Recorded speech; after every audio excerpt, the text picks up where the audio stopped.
이 하나님의 러브레터를 가장 함축시켜서 핵심 내용을 우리에게 전하고 있는 것이 요한복음 3장 16절입니다. 하나님이 세상을 이처럼 사랑하사 독생자를 주셨으니 이는 저를 믿는 자마다 멸망치 않고 영생을 얻게 하려 하심이라. 하나님이 세상을 사랑하신다. 이 세상이 어떤 세상입니까? 여러분과 제가 잘 아는 탕자의 비유에서 세상이 이렇게 묘사되고 있습니다. 아버지가 두 아들을 데리고 있었는데 둘째 아들이 아버지한테 요청을 합니다. 아버지, 내게 돌아올 유산, 그 내 분깃을 지금 주세요. 내가 그것 가지고 내가 원하는 대로 살겠습니다. 그래서 자기에게 돌아올 유산의 분깃을 받아가지고 먼 나라로 가서 자기 마음대로 허랑방탕하게 살다가 그 모든 재산을 탕진해버리고 이제는 먹을 것조차 없게 돼서 굶어 죽을 지경에 이르렀다. 이런 내용입니다. 그것이 하나님이 사랑하시는 세상의 모습입니다. 즉, 아버지에게 유산을 달라고, 그것을 지금 달라고 하는 얘기는 이것은 나는 앞으로 아버지가 없는 것처럼 살겠다고 하는 얘기예요. 유산이라고 하는 것은 물론 이미 자식들에게 나누어지게 되어 분배되어 있지만 부모가 죽은 후에, 아버지가 죽은 후에 그것이 나누어집니다. 그런데 지금 그것을 내게 달라고 하는 것은 나는 이제 아버지가 없는 것처럼, 아버지가 죽은 것처럼 생각하고 살겠습니다. 그리고서는 그것을 받아서 먼 나라로 갔다. 아버지로부터 멀리 떨어져 갔어. 왜? 자기 마음대로 살기 원해서. 그래서 결국은 허랑방탕하게 인생을 살다가 죽을 지경에 이르러서 다시 아버지께로 돌아오게 됩니다. 하나님이 사랑하는 세상은 죄로 말미암아 하나님과 관계가 단절된 세상입니다. 하나님이 없이 하나님을 무시하고 살아가던 세상입니다. 그 결과 주어진 생명 같은 이 시간이 허비되어지고 삶이 곤경에 빠지게 되고 결국은 죽음의 위기에 봉착하게 되고 외로움과 고통과 절망 가운데 빠져 있는 세상. 이 탕자가 멀리 가서 이런 삶을 살고 있을 때에 하나님은 그 탕자 사랑하는 마음으로 기다리고 계시고 그가 돌아올 때 그를 있는 그대로 받아주셔서 아들의 자리로 회복시켜 주신 이야기가 너무나도 유명한 탕자의 비유입니다. 하나님은 우리가 하나님 앞에 죄를 범하고 하나님이 없이 내 마음대로 살아가던 인생들 여전히 사랑하고 계십니다. 오늘도 하나님은 하나님 품으로 돌아오기를 기다리고 계시고 뿐만 아니라 하나님께로 돌아올 수 있는 길을 열어놓으셨습니다. 2002년도에 나왔던 영화, 여러분도 아마 보셨을 텐데 존 큐라고 하는 영화 생각나신 분이 계실 거예요. 이 존 큐의 역할을 한 사람이 누구냐 하면 덴젤 워싱턴입니다. 유명한 흑인 배우 있죠. 그에게는 10살 먹은 아들 마이클이 있었습니다. 이 아들이 야구를 하다가 갑자기 쓰러져요. 병원에 가서 진단을 받아보니까 심각한 심부전증입니다. 심장 이식 수술을 받지 아니하게 되면은 죽을 수밖에 없다고 하는 진단이 떨어졌습니다. 아버지는 존 큐는 무슨 수를 써서라도 이 아들을 살리려고 하는데 병원 측에서는 또 보험에 평가하는 사람은 아무리 해도 이건 돈이 없으니까 수술을 할 수가 없다. 그러니 아들을 데리고 나가라고 하는 거예요. 존 큐는 호소를 합니다. 내가 우리 가족이 평생 노예처럼 돈을 벌어서라도 수술비를 갚을 테니 제발 심장 이식 대기자 명단에라도 좀 올려달라. 그래도 안 된다고 하는 거예요. 할 수 없이 존 큐는 총을 가지고 들어가서 심장 전문 의사를 인질로 잡습니다. 그리고 인질극을 벌였습니다. 그 심장 전문 의사에게 요구를 합니다. 내가 죽을 테니 내 심장을 꺼내서 내 아들에게 이식해달라.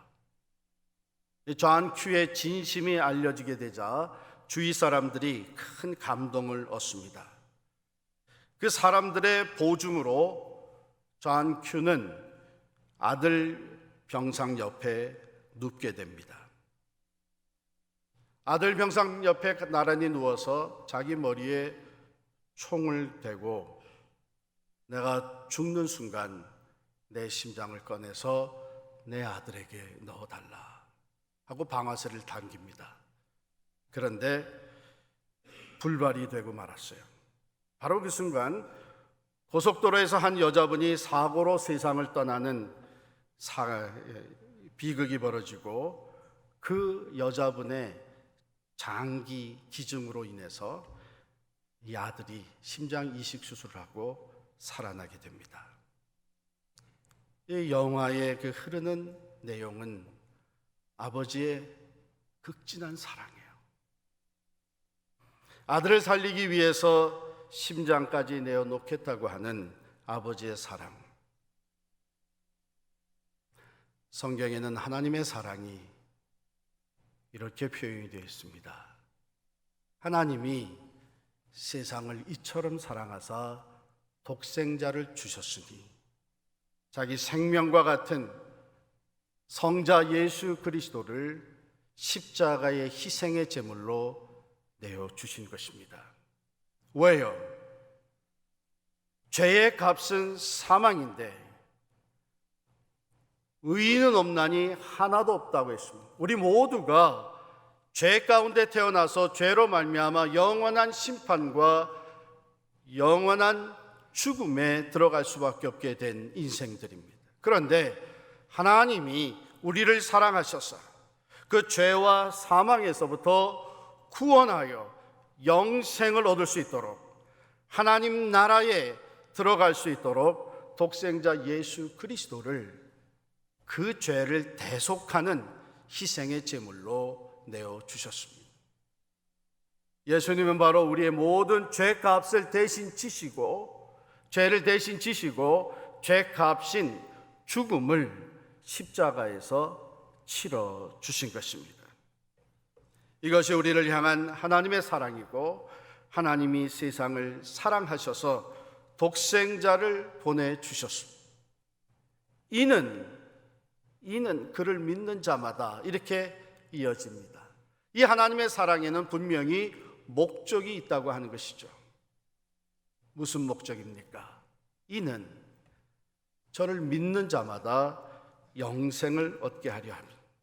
멸망치 아니하고 영생을 얻게 하시기 위해서 독생자 예수 그리스도를 우리에게 보내주신 것입니다. 예수 그리스도는 이 땅에 오셔서 죄 없으신 분으로 오히려 우리의 죄를 대신 짊어지시고 십자가에 달려 죽으셨습니다. 죄의 값인 사망을 치러 주셨습니다. 그 결과 우리가 하나님께로 나아갈 수 있는 구원의 길이 열린 것입니다. 우리 스스로 치를 수 없는 죄의 값이 십자가 위에서 치러지고 우리에게는 하나님과의 관계가 회복될 수 있는 용서의 길, 구원의 길, 영생의 길이 열리게 된 것입니다. 그런데 이는 저를 믿는 자마다 누구에게든지 이런 구원의 은총이 주어진다고 했습니다.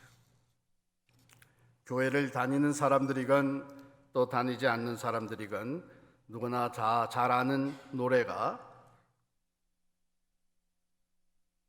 Amazing Grace, Amazing Grace. 나 같은 죄인 살리신 주 은혜 놀라워. 이 노래는 존 뉴턴이라고 하는 사람이 지은 찬송가입니다. 이 사람은 원래 뭐 하던 사람인가 하면 아버지의 대를 이어서 노예 무역을 하던 사람입니다. 노예 무역. 아프리카의 흑인들을 노예로 잡아가지고서는 또한 파는 노예 무역을 하던 사람이에요. 원래는 예수를 믿는 가정에서 자라난 존 뉴턴인데 그 당시에는 흑인들을 짐승보다도 못하게 취급을 했습니다. 그래서 노예들을 싣고 바다를 건너가서 그 노예들을 팔아 넘기게. 그런데 그 과정에서 수많은 흑인들이 노예로 붙잡혀가는 흑인들이 간염이나 탈수증이나 영양실조 등으로 죽어가기도 했습니다. 그러나 노예 무역을 하는 사람들은 물건을 옮기다가 물건이 상한 것으로만 여길 뿐이지 그 생명을 존귀하게 여기지를 않았습니다. 노예를 팔아넘기면서 이 노예들은 당연하게 그렇게 다룰 수 있다고 생각을 했습니다. 그런데 존 뉴턴이 1748년 그가 22세가 되는 때에 이제는 배의 선장의 역할을 하면서 노예 무역을 계속하고 있는 가운데 바다 한가운데서 큰 폭풍을 만나게 됩니다. 이 폭풍 속에서 그는 생명의 위협을 느끼게 되었고 이러다가는 살아남지 못하겠다는 두려움과 절망적인 상황에서 하나님께 기도를 합니다. 존 뉴턴은 믿는 가정에서 태어났지만 하나님께 그렇게 절실하게 기도해 본 적이 없었다고 합니다. 놀라운 것은 기적적으로 폭풍우를 벗어나게 되고 무사히 귀선을 하게 됩니다. 그런데 그날 존 뉴턴이 새롭게 태어나는 날이었습니다.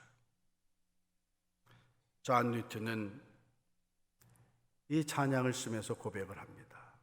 나 같은 죄인, 하나님이 창조한 귀한 인생을, 그 인격을 동물같이 취급하면서 팔아넘기던 나 같은 죄인의 기도까지 들어주신 하나님, 그래서 내 생명을 구원해 주신 하나님,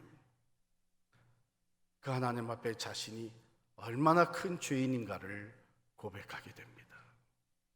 그리고 이 노래를 짓게 돼요. Amazing Grace. 나 같은 죄인도 살리신 하나님의 그 은혜, 그 사랑, 너무도 놀라워. 죽었던 내가 다시 살게 되었다 고백하는 귀한 찬송이 되었습니다. 그렇습니다. 하나님의 사랑은 놀랍고 큰 사랑입니다. 어느 누구도 아무리 큰 죄인이라고 할지라도 하나님의 사랑 안에서 죄 씻음 받고 구원에 이를 수가 있습니다. 아무리 하나님을 모르고 오랫동안 살았을지라도 언제든지 하나님 앞으로 돌아올 수 있는 길이 예수 그리스도 안에서 열려 있습니다. 우리 주님 말씀하시기를 내가 곧 길이요 진리요 생명이니 나로 말미암지 않고는 아버지께로 올 자가 없느니라 그랬습니다. 분명하게 말씀드리면 하나님께로 돌아갈 수 있는 죄 사함을 받고 구원을 받고 하나님 안에서 영원한 생명을 누릴 수 있는 이 축복은 오직 예수 그리스도 안에 주어지는 것입니다. 주님께서 요한복음 5장 24절에 보면 이렇게 말씀하셨어요. 내가 진실로 진실로 너희에게 이르노니 내 말을 듣고 또 나 보내신 이를 믿는 자는 영생을 얻었고 심판에 이르지 아니하나니 사망에서 생명으로 옮겼느니라. 할렐루야. 이것이 복음 중에 복음입니다. 하나님이 세상을 이처럼 사랑하사 독생자를 주셨으니 이는 저를 믿는 자마다 멸망치 않고 영생을 얻게 하려 하심이라. 영생이라고 하는 것이 무엇입니까? 영원한 생명이죠. 우리는 즉각적으로 그 quantity, 시간의 관념으로 생각을 하게 됩니다. 영원히 산다. 물론 그렇습니다. 예수 그리스도를 믿으면 우리의 육신의 죽음이 누구에게나 찾아오지만 예수 안에서는 그 죽음 너머에 영원한 생명, 천국의 삶이 약속되어 있습니다. 그러므로 예수 믿어 우리는 영원한 생명을 누릴 수가 있습니다. 그러나 영생이라고 하는 말에는 또한 그 퀄리티, 질적인 면이 담겨져 있습니다. 영원한 생명은 하나님의 라이프를 의미합니다. 하나님만이 영원하신 분이십니다. 그런데 피조물된 우리가 하나님과 영원히 교제하며 살 수 있는, 즉 하나님의 라이프에, God's life에 참여할 수 있는 특권이 예수 그리스도를 믿음으로 말미암아 주어진다고 하는 것입니다. 이 세상에 살면서도 어둠과 죄가 관영하는, 두려움과 고통과 죽음이 도사리고 있는 이 세상에 살면서도 우리는 빛과 구원과 능력과 소망이 되시는 하나님의 라이프에 참여하며 하나님과 더불어 살 수 있는 축복이 바로 영생의 축복입니다. 그래서 요한복음 1장 12절에 보면 영접하는 자, 곧 그 이름을 믿는 자들에게는 하나님의 자녀가 되는 권세를 주셨으니 그랬어요. 하나님의 자녀가 되는 권세를 주셨다. 이건 엄청난 특권입니다. 죄로 말미암아 하나님과 원수되어 영원한 하나님의 심판에 지옥에 떨어질 수밖에 없는 우리 인생이 이제는 하나님의 자녀가 되어서 하나님이 주시는 놀라운 축복을 누릴 수 있다고 하는 것은 큰 특권입니다.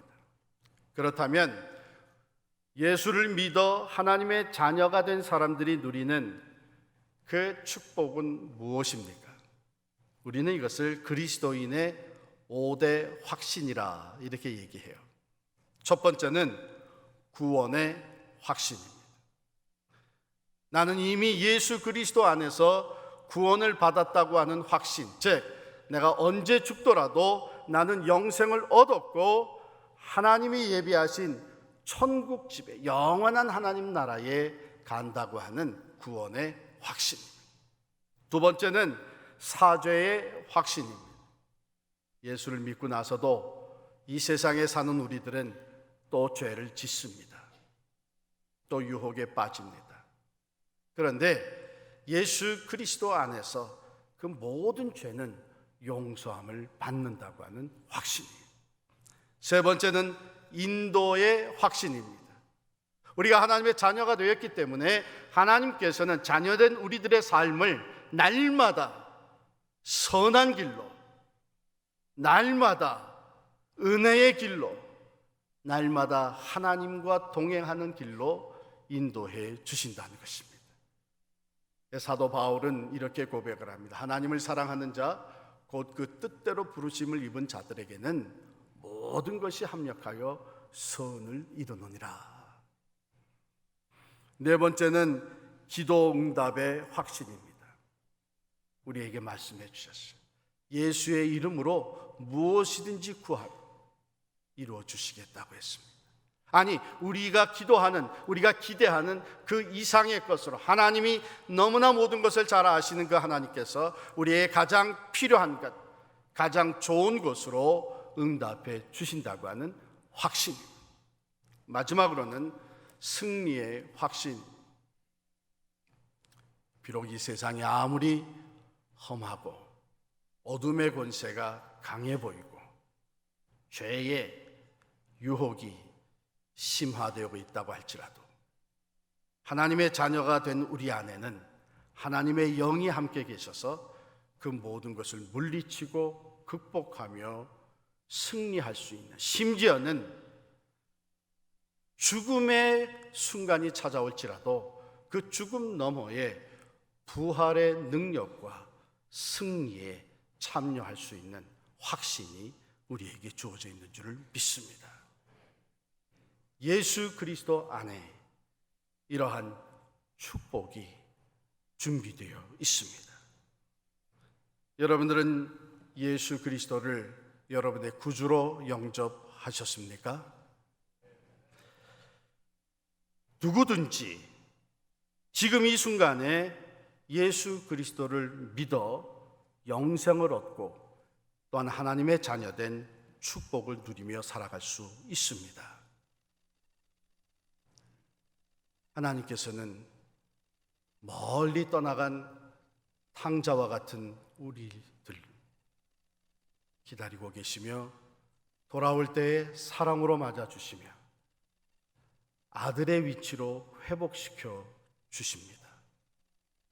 오늘 이 자리에 나오신 여러분들, 예수 그리스도가 우리 자신들의 죄를 대신해서 십자가에 달려 죽으신 것을 고백하며 여러분의 구주로 영접해 드리시기를 바랍니다.